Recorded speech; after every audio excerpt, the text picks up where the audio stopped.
अब एक हो जाएंगे जमीयत उलमा हिंद के दोनों ग्रुप। मुल्क की बड़ी मुस्लिम तंजीम के एक होने का अमल शुरू हो गया है। कल शाम महमूद मदनी की सदारत में एक बेहद अहम मीटिंग हुई थी। आपको बता दें कि 2008 से जमीयत दो ग्रुप्स में बंटकर काम कर रहा था। मौलाना अरशद मदनी और मौलाना महमूद मदनी दोनों ग्रुप्स की अलग अलग क़यादत कर रहे थे, लेकिन अब बड़ा अपडेट ये है कि अब दोनों ग्रुप्स के एक होने का अमल शुरू हो गया है। मुल्क की बड़ी मुस्लिम तंजीम जमीयत उलमा हिंद की जानिब से ये बड़ा अपडेट आपको दे रहे हैं। अब इस तंजीम के दोनों ग्रुप के एक होने का अमल शुरू हो गया है। गुज़िश्ता शाम एक बेहद अहम मीटिंग मुनक्किद की गई थी। कल शाम महमूद मदनी की सदारत में ये अहम मीटिंग रखी गई थी और उसके बाद ये फैसला लिया गया है। आपको बता दें कि 2008 से जमीयत दो ग्रुप्स में बंटकर काम कर रहा था। और हमारे साथी शुएब रजा फोन लाइन पर बने हुए इस खबर पर। शुएब, ये बड़ी खबर है, मुल्क की सबसे बड़ी मुस्लिम तंजीम जमीयत के दोनों ग्रुप अब एक हो जाएंगे इंशाअल्लाह जल्द, और उसकी जानिब में उसकी सिमत में अमल शुरू हो चुका है। जरा तफसील से इस खबर के बारे में बताएं शुएब। बिल्कुल मुमताज, देखिए जब देवबंद में पिछले दिनों एक बड़ा सम्मेलन हुआ था, उस वक्त मौलाना अरशद मदनी ने स्टेज से कहा था कि बहुत जल्दी एक खुशखबरी आने वाली है। लोगों ने कई तरह के अंदाजे उस वक्त लगाए थे, लेकिन ये खुशखबरी इसी को लेकर थी कि दोनों जो जमीयत के गुट है वो एक हो जाएंगे, और उस पर अब अमल शुरू हो गया है। कल एक अहम मीटिंग हुई दिल्ली में ITO पर, जो जमीयत उलमा हिंद का दफ्तर है, उसमें मौलाना महमूद मदनी, बदरुद्दीन अजमल और तमाम जो दूसरे पदाधिकारी है जमीयत उलमा हिंद के मौलाना महमूद मदनी गुट के, वो वहां पर जमा हुए। उन्होंने वर्किंग कमेटी की ये मीटिंग थी, इसमें तमाम ओहदेदारान मौजूद थे। उस वक्त ये तय किया गया कि अध्यक्ष यानी कि सदर और जो जनरल सेक्रेटरीज हैं उनको छोड़कर तमाम जो ओहदेदारान हैं वो अपना इस्तीफा दे देंगे मौलाना महमूद मदनी गुट के, और उन्होंने इस्तीफे दे दिए हैं। और ताकि जब जो दूसरा गुट है मौलाना अरशद मदनी का, उस गुट के जो लोग हैं वो भी जल्दी से इस पर अमल करें, और फिर जब सब इस्तीफा दे देंगे तो सब लोग मिलजुल कर बैठेंगे और एक नए तरीके से पूरी वर्किंग कमेटी बनेगी, जिसमें जो सिर्फ एक जमीयत उलमा हिंद होगी, ना कि दोनों गुट। देखिए 2006 में जब मौलाना असद साहब का इंतकाल हुआ, वो सदर थे जमीयत उलमा हिंद के, जो मौलाना महमूद मदनी के वालिद भी थे और मौलाना अरशद मदनी के भाई थे।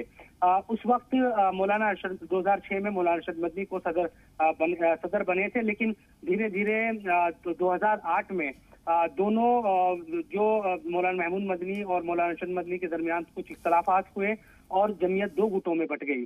2008 में जमीयत दो गुटों में बटी थी, उससे पहले एक ही हुआ करती थी, और उसके बाद हालांकि दोनों तंजीमों की तरफ से लगातार काम किए जाते रहे हैं मुसलमानों में लगातार, लेकिन एक कहीं ना कहीं दिल में एक चुभन होती थी कि सबसे बड़ी तंजीमों में से एक है जमीयत उलमा हिंद, लेकिन दो गुटों में बटी हुई है। जब तक एक नहीं होंगे, चाहे मौलाना महमूद मदनी हो या मौलाना अरशद मदनी हो, दोनों को बड़ी इज्जत की निगाहों से देखा जाता है मुसलमानों में।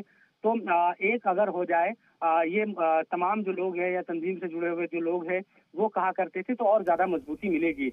इसी पर अब अमल शुरू हुआ है और लंबी कोशिशों के बाद ये अमल शुरू हो पाया है। आप 14 साल बाद यकीनन ये अमल शुरू हुआ है, तो उम्मीद ये कर रहे हैं सब लोग कि अब चूंकि इस्तीफों का दौर शुरू हो गया है, ताकि दोनों गुटों के जो लोग हैं वो इस्तीफा दे दें और उसके बाद मिलजुल कर बैठें और फिर एक ही जो जमीयत उलमा हिंद है उसकी वर्किंग कमेटी का चयन होगा। तो इसी तरह से अब जिस तरह मैंने बताया कि कल तो ये मीटिंग हुई और आज इस्तीफे दिए गए हैं। अब आने वाले वक्त में ठीक है शुएब, आप हमारे साथ बने रहिए। शुएब, हमारे साथ जनाब हकीमुद्दीन कासमी साहब भी बने हुए, जनरल सेक्रेटरी हैं जमीयत उलमा हिंद के। हकीमुद्दीन कासमी साहब, खैर मकदम है आपका जी सलाम पर, हमारी आवाज मिल रही है आपको?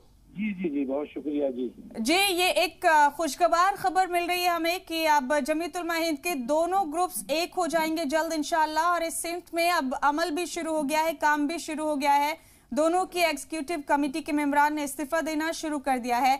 आपके जरिए हम इस मौजू पर तफसीली गुफ्तगू करना चाहते हैं, आपका क्या रद्द अमल है इस पर?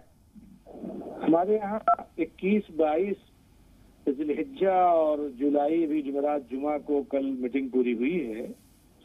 उसमें जमीयत उलमा हिंद की वर्किंग कमेटी के मेंबरान और कुछ सूबों के सदूर नज़मा आला को बुलाया गया था। मशवरे में ये बात तय हुई है कि अभी फौरन जो यहाँ जमा है वो अपना इस्तीफा सदर मोहतरम हजरत मौलाना सैयद महमूद मदनी साहब को पेश कर दें اور جو لوگ نہیں ہیں وہ بھیج دیں گے. الحمدللہ سبھی ساتھی جتنے یہاں جمع تھے تقریباً 45 کے قریب سب نے اپنے اپنے استعفے صدر محترم کو سونپ دیے ہیں. اب یہ ایک اچھی پیش رفت ہے. آگے دیکھیے انشاءاللہ جلد ہی اس پہ آگے کارروائی ہوگی. اور اس کی اطلاع حضرت مولانا سید ارشد مدنی صاحب کو بدلیہ خط کر دی گئی ہے. تو حکیم الدین قاسمی صاحب، اب اس نئی تبدیلی کے بعد بہت ممکن ہے کہ کچھ اور بڑی تبدیلیاں جمعیت علماء ہند میں آئیں گی. لوگوں کو کیا ایک بالکل ہی مختلف تنظیم دیکھنے کو ملے گی یا پھر کچھ پرانی چیزوں کو بھی عمل میں لائیں گے آپ؟ دیکھیے ابھی ایک سلسلہ شروع کیا گیا ہے. اب اس سے آگے کی کارروائی جس طرح سے آتی رہے گی وہ آپ کے سامنے آئے گی. ابھی قبل از وقت کچھ کہنا ذرا مشکل ہے لیکن انشاءاللہ اچھا ہوگا. ظاہر سی بات ہے اتنا بڑا فیصلہ لیا گیا ہے، قیادت پر بھی غور و خوض ہوا ہوگا؟ نہیں، ابھی تو قیادت تو بہرحال اس پہ پوری طرح سے غور و خوض ہوا ہی ہے. اسی وجہ سے سب لوگوں نے اپنے اپنے اختیارات ادھر بھی حضرت مولانا ارشد مدنی صاحب کو لوگوں نے دے دیا ہے اور ادھر بھی حضرت مولانا محمود مدنی صاحب کو دے دیا ہے. اب یہ ایک پیش رفت یہ ہوئی ہے کہ سبھی ذمہ داروں نے استعفیٰ بھی دے دیا ہے. وہ مولانا محمود مدنی صاحب کے پاس جمع ہے. جی آگے دونوں کی گفتگو، بات چیت، تحریری یا زبانی جس طرح کی ہوگی وہ چیزیں سامنے آتی رہے گی. جی ابھی اس کی اطلاع حضرت مولانا کے ہاں دے دی گئی ہے. حکیم الدین قاسمی صاحب، بہت شکریہ آپ کا ہمارے ساتھ جڑنے کے لیے. اس خبر پر بہت بہت شکریہ آپ کا.